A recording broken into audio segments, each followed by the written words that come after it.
Well, I am 24 years old. Man, saying that out loud is just kind of weird. But yes, I am 24 years old.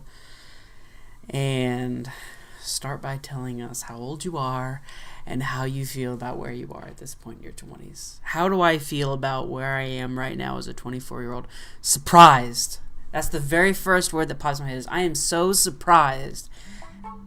And I have a text. I am so sorry. No, but I am very surprised at where I am right now. I'm 24 and I never imagined in any universe that I was going to be a YouTube artist, a YouTuber, a I, it's really interesting and it's fun. I enjoy it. So yeah, I'm just kind of rambling for each one of these because I really want to get the essence. I did not reread these. I did not plan what I was going to say. I just kind of wanted to talk for a little bit about each thing. Yeah, I feel a little weathered.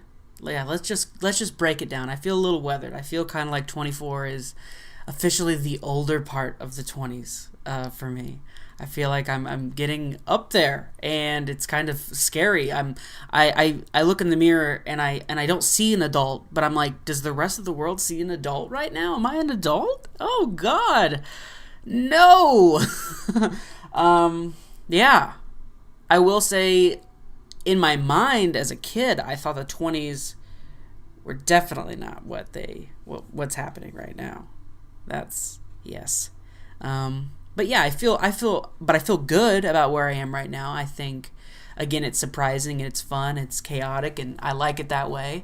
And yeah, I mean, for a 24-year-old, I have a pretty intense storyline that when I am 40 or 60 or 80, to turn back on and think like, oh, this is what I was doing when I was your age as a 20-something is kind of insane, and I love it.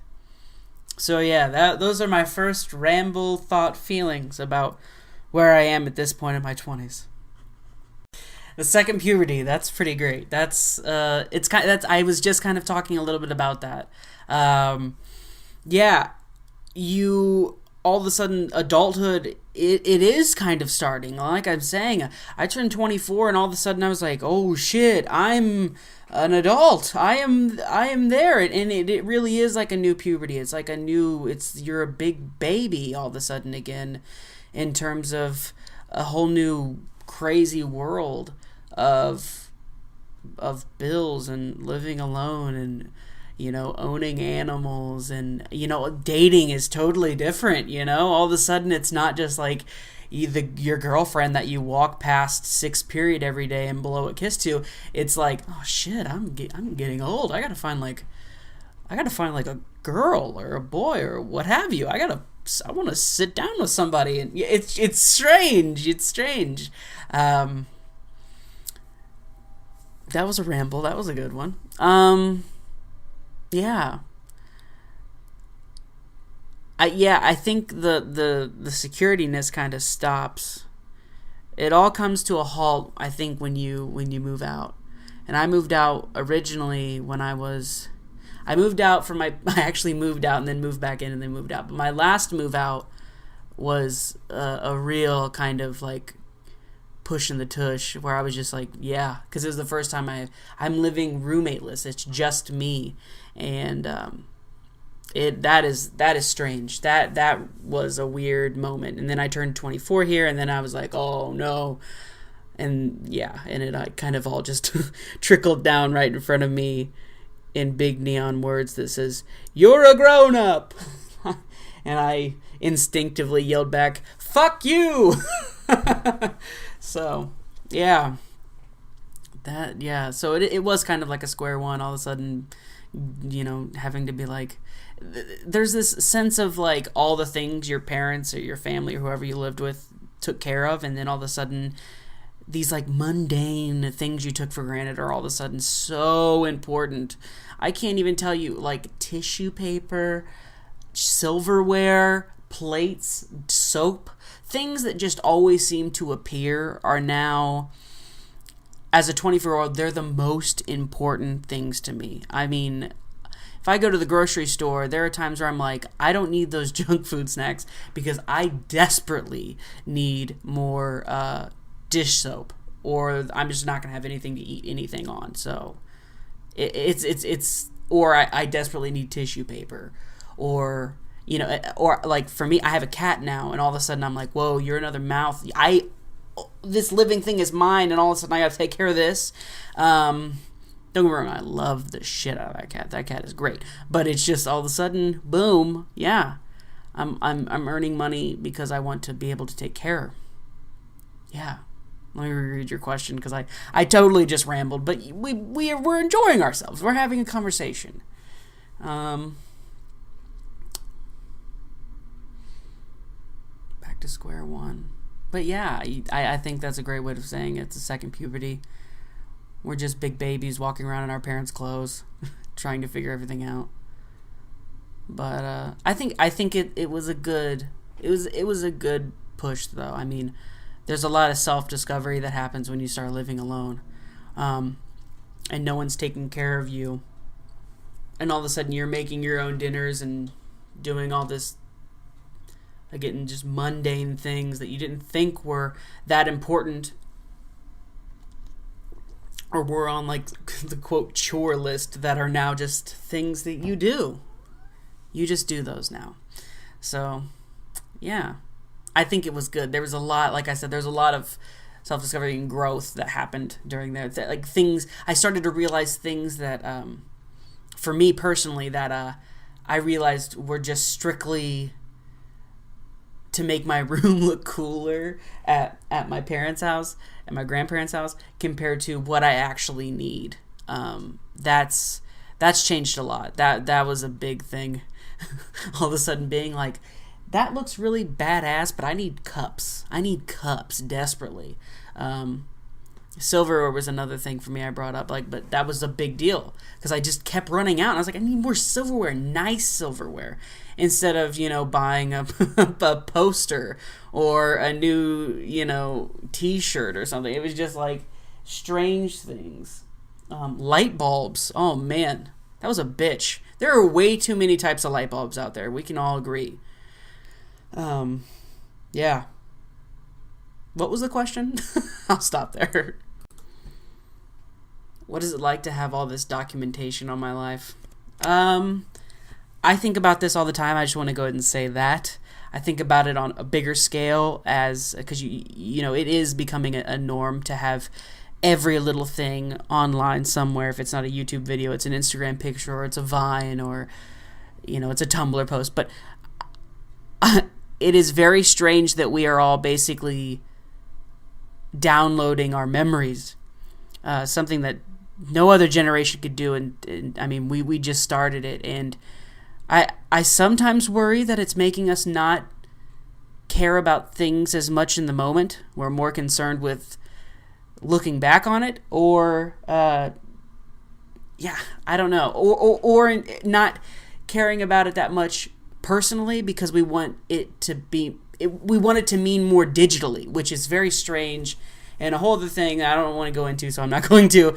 But I think all the documentation in the long run is going to be awesome. We're going to be able to show. I mean, if I were to find a wife right now, I could document the entirety of us dating and meeting.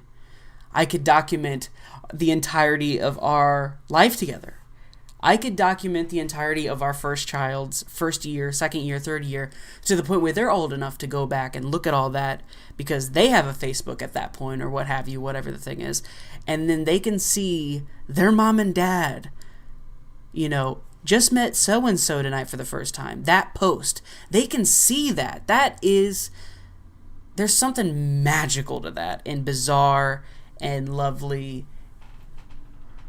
and a whole other slew of words. But it's interesting, and I can't wait to see how it all goes. And I think that it definitely has made this generation, like I said, see things a lot differently, a lot more digitally, which is so funny because I feel like it's like the spectrum. One side is extremely afraid of that, and then the other side is just so embracing it so much.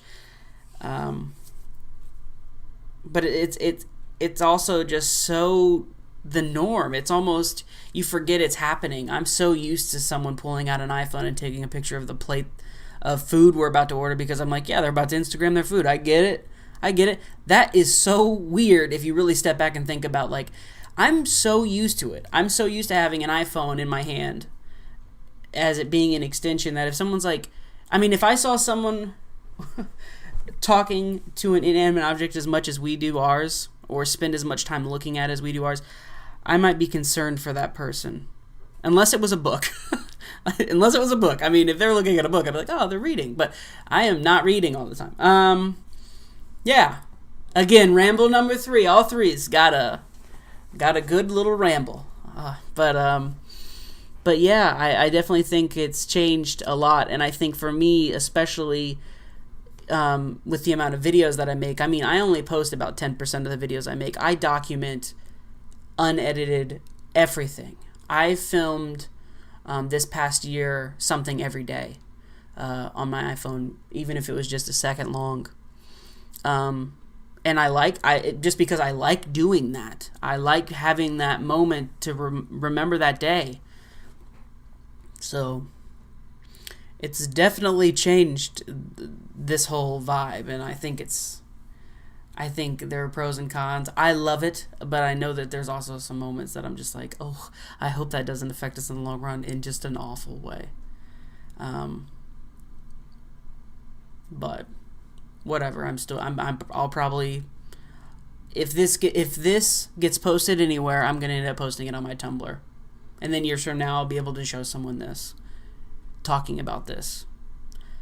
I think that means we just got meta. But it's going to take like years and years and years for it to happen. Yeah. Cool. These are some great questions, by the way. I have enjoyed thinking about this.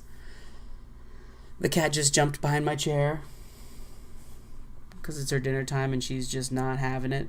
Me talking to the computer. She's like, stop looking at that light box and put pebbles in my face. You're my human being, and I own you. Right, Megabyte? But yes. All in all, I think being in your 20s was a slap in the face. Especially when you get to your mid-20s, because it's just like, oh no, shit just got real. I think that it is a weird growth thing. I think also the online presence of our lives is totally strange, and I think we're going to be the first generation to really cause some new things to happen. To be able to see births and deaths in an entire timeline on a Facebook feed. There you go.